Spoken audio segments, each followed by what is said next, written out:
What's up, everybody? My name is Brandon. That's Brandon with me. We're going to talk Blues Jets Game 5 tonight as we get ready for a hopeful winner in tonight's game in Winnipeg.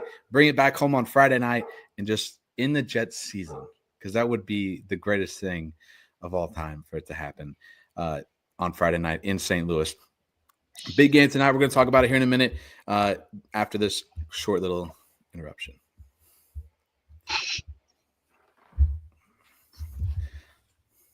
Oh, you can already feel the energy. You can feel the energy. Game 5, big game, huge game, really, between the Blues and the Jets tonight. Game 5s, especially when series are tied like this, are always it's going to show. I don't want to say it always shows you who wins the series, but a majority of the time, winner of Game 5 goes on to win the series. Yeah. Majority of the time. Last time this happened, it was 2019. Blues down 2-0 early on in that game in Game 5 in Winnipeg, and you get a Jaden Schwartz hat trick, scored 17 seconds left in the game to advance or to win Game 5, and where the Blues ultimately would win Game 6 in St. Louis.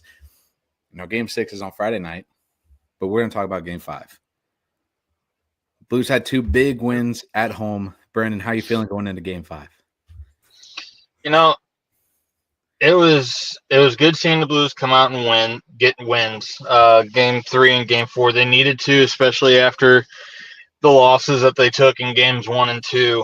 Mm-hmm. But you kind of saw a little bit of, I want to say, you see a little bit of a falter in Winnipeg after going down, and it wasn't close losses by any means for Winnipeg on Games 3 and 4. It was like dominating, drastic wins for the Blues in Games 3 and 4. Yes. And I mean, a lot of it you could probably put on them being at home, and they haven't lost in 14 games since the middle of February or something like that. And at home, but this is something that you see Connor Hellebuyck falter as much as he has in these past 2 games, and you can only think that the Blues are just going to take that energy and try to just materialize it and just run with it in Game 5 and try and do something of what they've done the last couple of games and get something. Yeah, they ended up getting behind in a little bit into the first period of Game 4, but they answered back pretty. By the end of the period, they had to answer back. So it's something that I feel like if they can keep that momentum going from the past couple games, I feel like they can take that energy and into Game 5. Even though they are back in Winnipeg, I feel like they'll be able to do something good with it. Yeah, I would agree. I think the 2 games, Game 1 and 2, looking back in Winnipeg, like they weren't games that the Blues got outplayed. They got outplayed in the periods.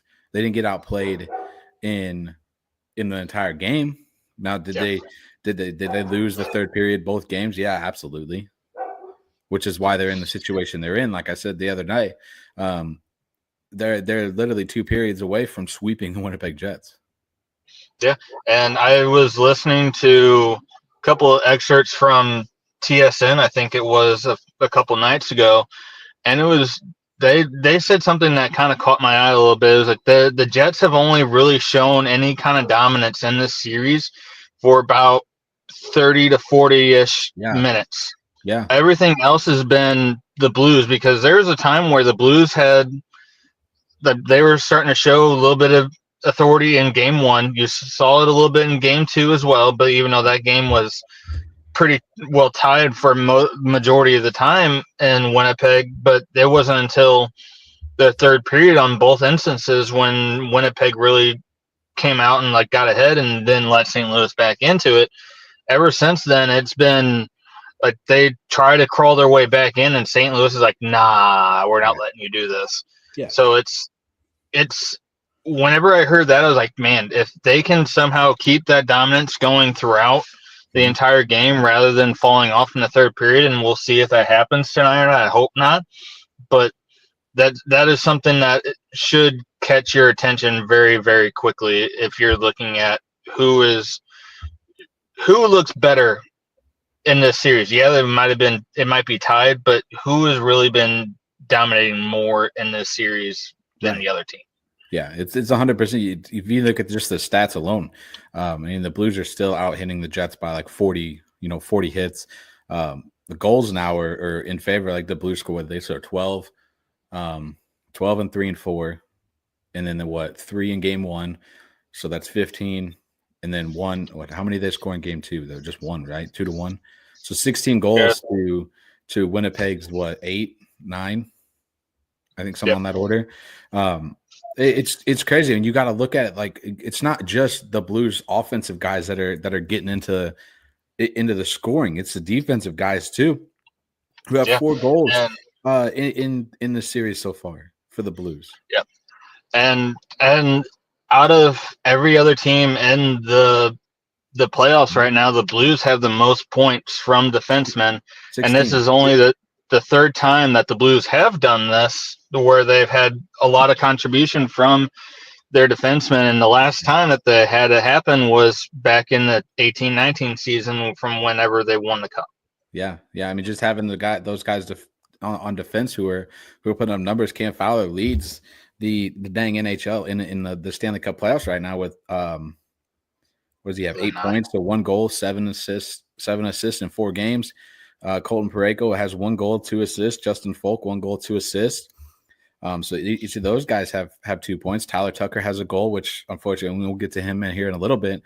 With the lineup changes and whatnot for tonight's game.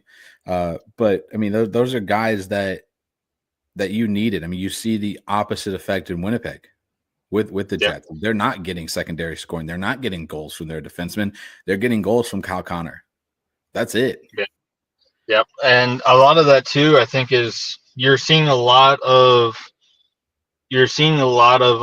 adjustments that are being made from. I mean, you saw a lot from St. Louis over the past couple of most recent games, and they didn't really know what to do with their game. It seemed like, I mean, they had a pretty good game going into game 1 and game 2, but other than that, it was kind of just seemed like they were on their heels a little bit more, doing things, trying to make things happen in games 1 and 2, and then drastic changes, it seemed like, were made to games 3 and 4, and that was a lot of including defensemen into their game. They didn't see that a whole lot going into games 1 and 2. You saw that a lot in games 3 and 4, and a lot of it too was crashing the net, and if they couldn't get anything at the net, they dished it out to the blue line, and then that's when they had the breaks that they got in games 3 and 4 was from the blue line, because I believe it was in game 4, 3 out of the 5 goals that they had were pretty much started from the blue line. Yeah. I mean, they all started up top, and the way they were passing, at least in game 4, the way they were passing the puck around, and we talked about it before, is their 5-on-5 play has gotten so much better in game 3 and 4 compared to game 1 and 2, which is why I think you see some of the offensive outbursts that the Blues had on home ice in game 3 and 4. I don't want to say it was just because they were at home, but I think what they did, like you said, they got in front of Hellebuck, and even the Jets head coach was like, hey, like our defensive guys have to be better. Like they have to let Connor see the puck better, because if not, this is going to happen all the time. And there was goals that the best goaltender in hockey isn't going to stop. I mean, they're just those deflection shots are hard to stop in the first place, and you saw several of those in game 4. Yep. And not only that, I mean, you got to let Connor be able to see the puck, but you got to have your upline offensive guys, you got to have them up on the play, on the guys on the blue line, especially in the players that we have on with the Blues. You can't have Kyle Connor, who was midway up in the slot trying to get up to Tucker whenever he fired a shot for his goal. You can't have him in the middle of the ice. You got to have him a lot closer to Tucker whenever he's getting ready to get that, because if you don't want him to shoot, you want him to have to dish back off to somewhere else and have to get somebody else to fire off a shot. How much space and how much time you gave Tucker, or even who was on the other side, Letty, to get the puck over to Tucker for him to fire the one-timer like he did. He's got so much time to make that play, and it was because the guys are sitting too far in, trying to crowd up the space, and whenever they do try to go out to make plays to get a transition going, they're not giving themselves enough time because they're giving themselves too much space. Yeah. Now that's a benefit for the Blues, and they need to capitalize on that going into Game 5. But I have a feeling that Winnipeg will make adjustments as well, because their coach has already said, like, he's going to make adjustments. He's keeping that close to his belt, though he didn't want to share for obvious reasons, I imagine. But who knows? You're probably going to see a little bit different of a style of a game tonight than what you saw the last couple of nights, just because of probably adjustments that Winnipeg is making. But at the same time, you're getting a lot of 5-on-5 contributions. You're getting a lot of power play contributions from the Blues. If I was the Jets and any other team in the league right now, seeing how well they're playing 5-on-5 and on the power play, I wouldn't say afraid, but I would just be a little worried, because, I mean, the Blues, out of everything, they're 10 for 16 on just 5-on-5 chances, and they're 6 for 18 on the power play at 33%. I don't know where everybody else is at in the playoffs at the moment, but 33% seems like a very good margin to be at for a power play. Yeah, especially against a team like the Jets, who've been defensively sound for a majority of the season. I mean, you saw it in games 1 and 2. I mean, the Blues only scored 4 goals in those first 2 games. Yep. So being able to execute on the power play is it's what's going to win you this series. And I want to say it was a Jets player talked about it the other day. They're like, we're not being successful on the power play, and it's showing. Yep.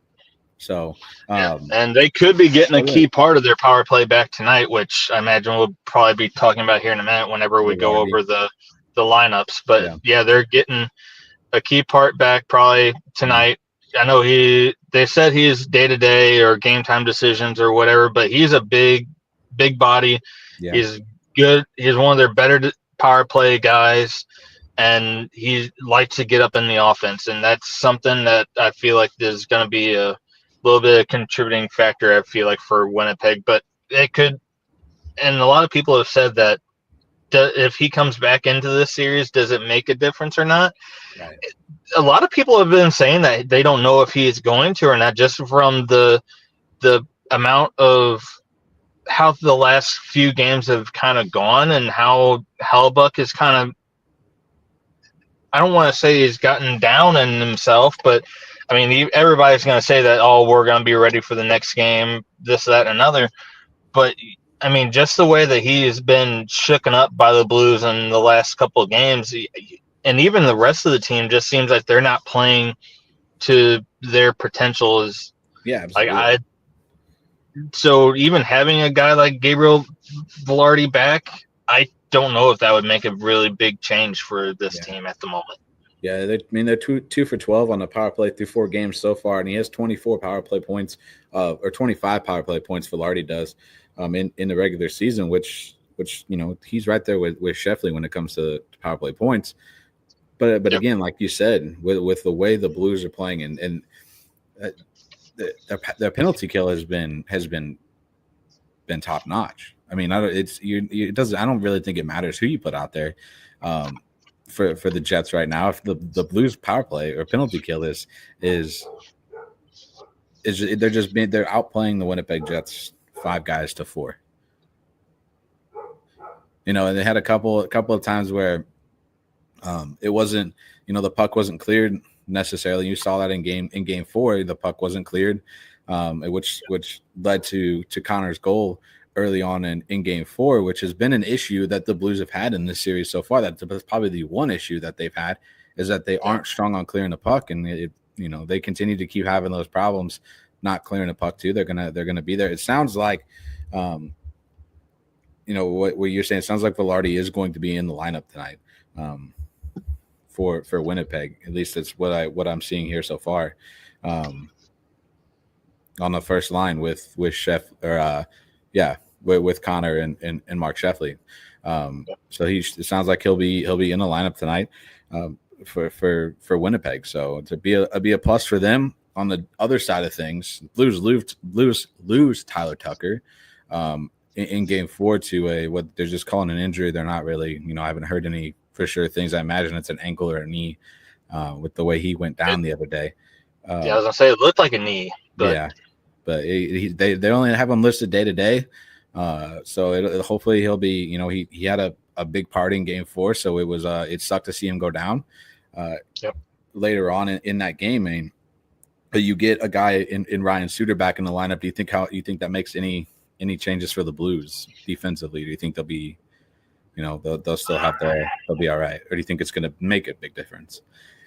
I think with the athletic ability and the toughness that you're losing in Tucker, I think you're gonna obviously miss that. He was a big contributing factor for the games that he was in the defensive pairings, and I don't want to take anything away from Suter. Suter is just as big of a body. He likes to be physical in the play, and whenever he is on the ice.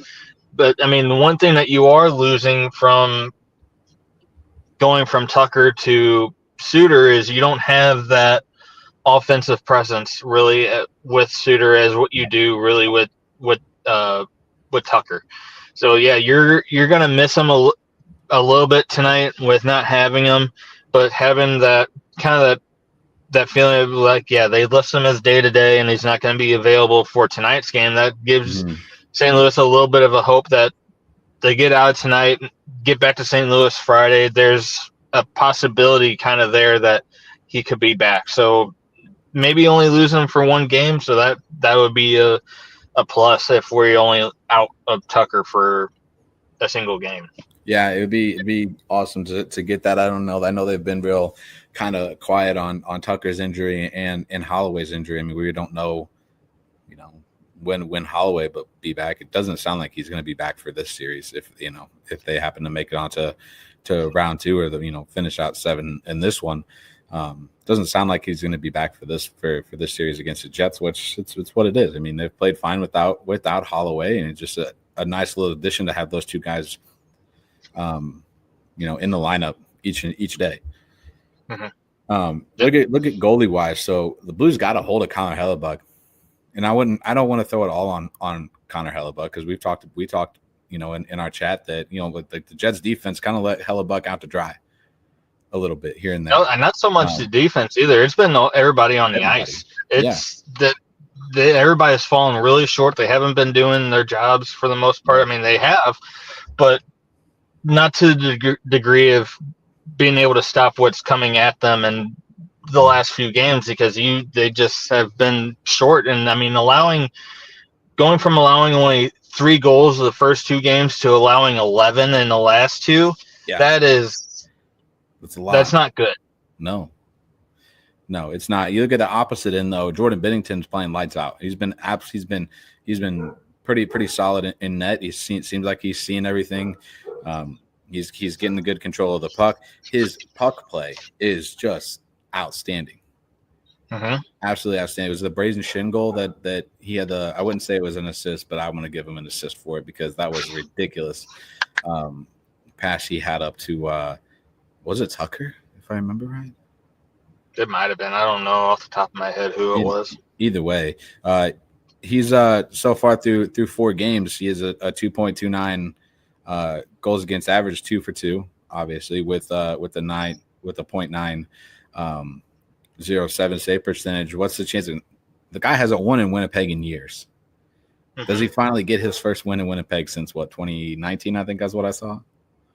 Something like that. But I mean, if you look at this series and how everything has gone so far, you're looking at a team on the Jets that since game 1, they've only been able to score 2 goals. They haven't been able to score any more than that. The only outlier game that we had is game 1 where they scored 5. Yeah. And one of them was an empty most net. of them. Yeah. And so if they are able to get some sort of offensive contribution going to where they are able to get pucks on net and manage to get goals, and then just like, hey, you know what? We need to get to our defensive game and just stop these guys, then so be it. But that is something that I did notice from the last few games is like these guys are only allowing them maybe a couple of goals since game one. Like that could be a game changer. Yeah. Yeah, it would be. It could be, and it might be. You get guys in front of the net. You saw it on the other end with with the Blues getting in front of Hellebuck, is that they're getting goals that they weren't getting in games 1 and 2, which is again, it's good to see that they're able to get pucks and they were able to chase the best goaltender in the NHL 2 times, which is it's fun to see. That's shaky. I would say best regular season goaltender, if anything. Okay, that's fair. That's fair. Best regular season goaltender in Connor Hellebuck. I like it. Okay.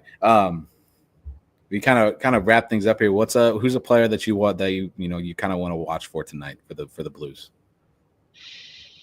Still got to go through. We're not quite done. I don't know. I feel like we haven't really seen Kyrou with much really in this series. We've seen him get a couple of points here and there, but I feel like if anything, I feel like I want to see something a little bit more from Kyrou. I think he's due, and I think we'll maybe see him get on the score sheet at some point tonight. Yeah, it'd be nice. I would like to see a little bit more from our guy Zach Bolduc. Okay, that's the guy I want to watch. I'd keep an eye out tonight. I don't know if he'll get if he'll score, have anything like that. But it's a guy that I think the Blues could use to get a win in Winnipeg tonight. Definitely beat Bolduc. Look at the lineup here really quick. There's not a whole bunch of changes. Pavlo, you get Buchnevich, who's coming off a hat trick in this series so far. Robert Thomas, who's had a really solid series, and Jimmy Snuggerud on line 1. Neighbors, Shin and Kyrou on line 2. Texier, Sundqvist, and Bolduc on line 3, which Texier has been since he jumped in, replaced Joseph. He's had a pretty solid series so far. I would agree. Line 4, you still have the WTF line. That line hasn't changed for a while now. You get Toropchenko, Fasca, and Walker. First defensive pairing is Cam Fowler. Oh, my sound was off. I apologize. Cam Fowler, Colton Parayko. Second defensive pairing, you got Broberg and Folk. Suter and Letty finish out the defensive pairings. Which defensive pairing do you like the most to have the most success tonight? I mean, you can't go wrong with the top pairing. I mean, you've seen them contribute time and time again. I just seeing where these two have gone since you really have put Fowler and Parayko together since Parayko's been back, and even before Parayko got injured, they were doing so well together. They were getting goals, they were getting points. However it was, they were finding the net, or they were finding people to get to the net. And I feel like that line, without that line with St. Louis, I don't think they are in the position that they are in currently. Yeah. And then obviously you have Jordan Binnington in there with Joel Hope for backing him up. Matthew Joseph, Matthew Kessel, both healthy scratches tonight. Dylan Holloway, Tyler Tucker, both still out with their respective injuries. Any final thoughts on tonight's game? No, there was one thing. St. Louis, if they had any kind of shadow of a doubt for tonight's game, just let's look at Winnipeg's past history. Let's go back to 2021, for instance, and then we'll kind of revisit years from there. But you look at 2021, you see how they beat Edmonton in 4 games. Next round, they come out, lose 4 games to Montreal. There's a little bit of kind of reoccurrence with this because you go 2022, they don't make the playoffs. 2023, they lose first round to Vegas. They win game 1 and they go on to lose 4 from there. Yep. And then same kind of history with Colorado in 2024 last year. You see them win the first game, just like they did in the previous year. They go on to lose 4 straight after that. This team has a tendency when they start losing that they can't find a way to get back into games. Now, is this season going to be the same? I don't know. I'm not a fortune teller, but just looking at past history of how this team goes into playoffs, that gives me a little bit of reassurance for being St. Louis. You've won the last 2 games in very good fashion, and that could possibly have a little bit of a negative effect on Winnipeg and how they come out for these next couple games. And even with coming back to St. Louis on Friday, where they have done so well, it's going to be very hard. If the Blues can come out and win tonight, it is going to be so hard, I feel like, for Winnipeg to come back and get back into the series. But that is for future days and future shows to really visit that, because we got this game and we're focused on this game for now. Yeah. Wrap things up here. Would just give you an idea here. When the best of 7 series is tied 2-2, the game 5 winner goes on to win the series 90 or 79% of the time, 233 and 64. On the opposite side of that, though, really quick, the home team has won 25 games during the Stanley Cup playoffs so far, which is a lot. Blues won 2 in St. Louis. Winnipeg won both back home. So it's going to be interesting to see if the home team trend continues in Game 5, or do the Blues play a full 60 minutes and steal Game 5 in Winnipeg. So we'll find out tonight. Puck drop 8:30 Central Time in Winnipeg tonight. Should be a good one. Late start again. Sorry, folks. You can thank the NHL for that. But we'll catch you in the next episode. Next time we're back here, whichever way, here at STL Sports. Thanks for watching. See ya.